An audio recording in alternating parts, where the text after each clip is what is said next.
Hello guys, तो आज के जो वीडियो पर बहुत ही मजा वाला वीडियो बा। तो चलिए जाना जाए वीडियो के स्टार्ट कर जाए। सबसे पहले सुनल जाए काजल लगवानी के जौन गाना बा, ओकर बाद हमें के सोनल जी खेसारी लाल यादव के का उनका सॉन्ग बा। तो सबसे पहले काजल लगवानी के गाना सुन ले जाए।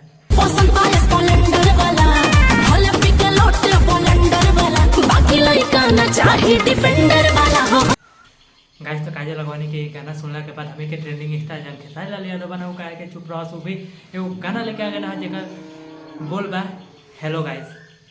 गाइस, तो जौन काजल लगवानी के गाना बा ओकर बोल बा लड़का ना चाहिए डिफेंडर वाला। तो इतना सुनला के बाद हमें के खेसारी भी कहे के चुप रहो सो भी गाना लेके आ गया। तो चलिए वो भी सुनल जाए खेसारी लाल यादव के जौन गाना बा।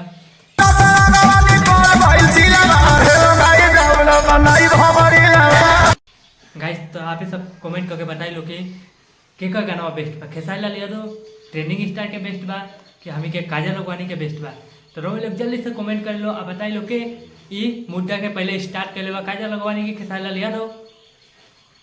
गाइस, तो वीडियो में हमें के जाना है खेसारी लाल यादव के जौन हेलो गाइस गाना बा एक पूरा एक्सप्लेनेशन कर जाए वीडियो में। तो वीडियो के स्किप ना कर लो, वीडियो के देखा ही लो। गाइस, तो वीडियो में कहते बना के वीडियो बनाओ तनी फुर्ती में लेके जवानी जींस कुर्ती। अरे वीडियो बनाओ तनी फुर्ती में लेके जवानी जींस कुर्ती में। और कहा तरीकी कबो साड़ी पहनी कबो पहनी लोअर हो तबो ना बढ़ता फॉलोवर। कबो साड़ी पहनी कबो लोअर हो तबो ना बढ़ता फॉलोवर। और क्या कहा तरीकी ढेर दिन से सपोर्ट नहीं के मिलल का हिम्मत तोड़ दी। ढेर दिन से सपोर्ट नहीं के मिलल का हिम्मत तोड़ दी। भाई लोग कमेंट में बताओ लो का वीडियो बनावल छोड़ दी। भाई लोग कमेंट में बताओ लो का वीडियो बनावल कि कहा तरी कि हमारा से आगे निकल गए सिलवा हेलो गाइस अपना बनाए हम।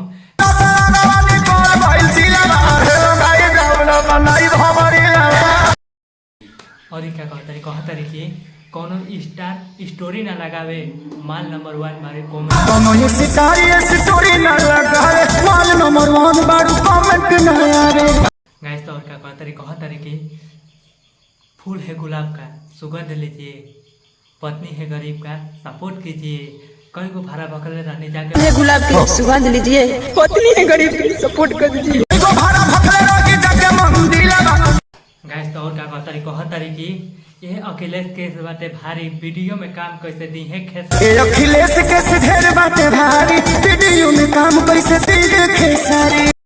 गाइस, तो वीडियो में कहा तरी कि जहिया जागी हमर भाग लगा दे पूरा मार्केट में आ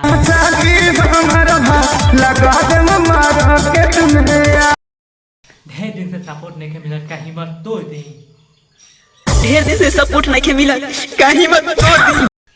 गाइस, तो इहो भाई के सपोर्ट करे लो, तो वीडियो को कमेंट लाइक करे लो और वीडियो के ज़्यादा से ज़्यादा देख लो ताकि वीडियो हमारो वायरल हो को हमू के सपोर्ट करे लो।